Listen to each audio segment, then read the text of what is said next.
Møbelsnedker Carl Schneider har værksted i Hørning, hvor han også bor sammen med sin kone, snedker og orgelbygger Julie Filippa Dam Krog. Han er derudover også familiefar til 2.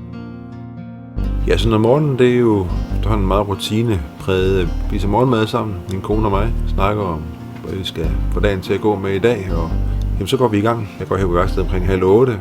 På værkstedet har Carl også et dygtigt selskab i Lene. Der er ikke en dag, der er ens. Alle dage er jo, det eneste, der er ens, det er, når vi starter, når vi slutter. Ellers så er dagen jo meget forskellige. Nogle dage er det renoveringsopgave, andre dage er vi i gang med nye ting, vi skal lave, skrivebord, spisebord, det kan være køkkener og badeværelsesinventar generelt. Derfor er det meget svært at sige, hvordan en dag kører, fordi hver dag er forskellig. Efter et godmorgen går Carl til værks med projekterne. Det er vigtigt at respektere det enkelte møbel, så det hviler i det bliver sat i. At møblet går i et med rummet, som var det et stykke kunst, gør hele forskellen. Og det er netop finessen i at tilpasse møblet til det enkelte rum, der har en særlig interesse for Carl. Detaljer, vi gerne vil have, dem forsøger vi at indarbejde i det håndværk, vi gerne vil præsentere os for og udføre for vores kunder. Det synes vi er meget vigtigt, at det er i hvert fald omdrejningspunktet i vores arbejde. Der ligger en stor håndværksmæssig stolthed i at arbejde med bestemte møbeltyper. Carl har også hans egen favorit. Min helt klart favoritmøbelgruppe ligger jo nok sådan i Saint-Empire, hvor man har ligesom det ypperste af det gamle klassiske håndværk.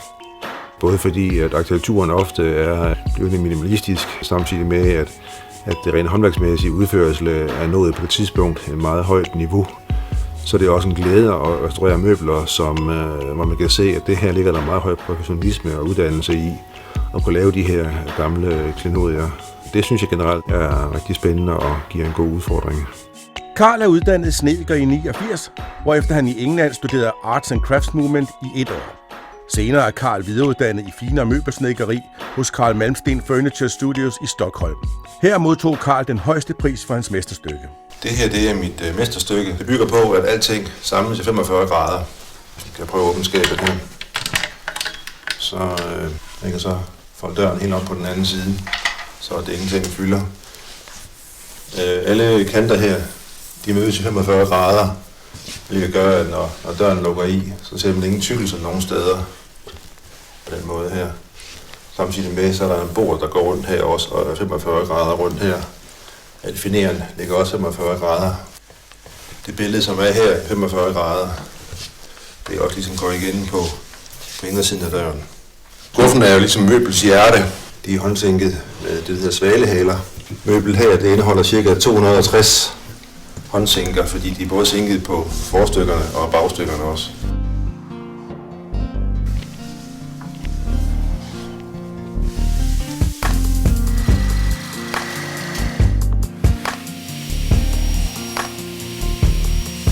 Det har altid stået klart for Carl, at han skulle drive sit eget møbelsnedkeri på fuldtid. Carl startede snedkerfirmaet i eget navn i 95, men det var først, da han i 2008 flyttede værkstedet til Hørning, at drømmen for alvor begyndte at tage fart. Ja, snart 2 år siden, så satte jeg så fuldstændig på mit eget snedkeri, og det synes jeg, det er rødt rigtig godt lige siden. Carls møbelsnedkeri er i dag kendt blandt kunder for en høj standard og for at levere et kvalitetshåndværk. Netop derfor valgte Lars Vejen at kontakte Carl for at lave et særligt smykkeskrin. Jeg har været meget spændt på det her. Igennem mange år arbejdet med mange forskellige typer snedker og håndværker generelt. Både kan man sige, den del af tømmerverden, som også kan håndtere og lave inventar, men rigtig mange forskellige snedkere, som arbejder med alt lige fra unika-møbler til specialinventar, og at man laver nogle ting, som ikke bare skal smides ud igen om 2 år og så produceres på ny, men at man laver et stykke design, som rent faktisk holder i rigtig mange år. Carl er siden 2006 anerkendt taksator for flere forsikringsselskaber. Sagkyndig for Forbrugerklagenævnet og syn- og skønsmand for retten i Aarhus. Den faglige stolthed har spillet en stor rolle på vejen mod drømmejobbet. Jeg føler, jeg er rigtig sted i forhold til, hvor jeg gerne vil være rent professionelt. Og jeg synes også, at jeg har nået de mål, jeg har sat mig i forhold til at arbejde med. Jeg har gået på den uddannelse, jeg gerne vil gå på, og få de forudsætninger, jeg gerne vil have for at kunne honorere den ydelse, jeg gerne vil levere til vores kunder. Hvor jo det betyder meget jo at have den rigtige ballast.